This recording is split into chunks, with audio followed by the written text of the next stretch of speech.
I know you addressed this on Browns 3D. Mason Graham, how much pressure do you think he's going to have on him as a rookie? I think there's like a couple of levels to this now. Like I think right now everybody's kind of going through the honeymoon stage with Mason Graham. All the appreciation, and trying to understand, just what this young man is all about. But, and this is probably where it's certainly going to be unfair to Mason, of course. But he's the Browns' first round pick in 4 years. And, the Browns really need this draft class to hit. Just due to the fact that, within, they haven't had a first rounder in 3 years. They had one second rounder in 3 years. They really need these draft picks to hit. And that's hopefully going to be one of the biggest things that will, get this team, to where they want to be. And then, somehow, some way, either one of the two rookie quarterbacks becomes the guy, or, you search for that guy in April of 2026. But for Mason Graham, yeah, the pressure is definitely going to pick up because, I think the expectation, and again, I don't know if it's going to be fair, probably, but the Browns, because of the fact they have not had a first-round pick now, 3 seasons plus, you really need Mason Graham to be that guy. Also, I mean, the talk for 3 months was Abdul Carter and, of course, Travis Hunter, and then the Browns ultimately went the way they did.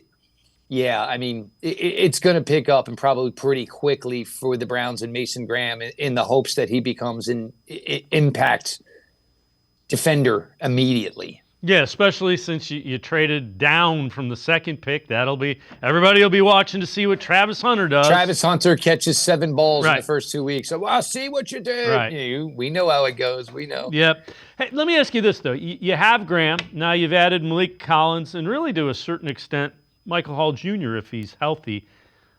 Is this the first time that, since Jim Schwartz has been back, that he has his kind of defensive tackles on this roster?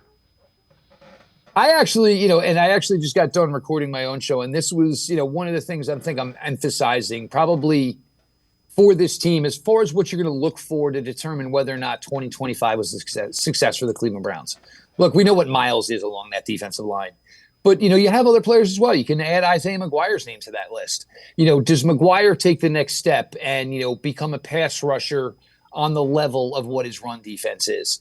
Mason Graham, again, I think we all think he's going to be pretty impactful in helping the Browns stop the run, something they were dreadful in 2024.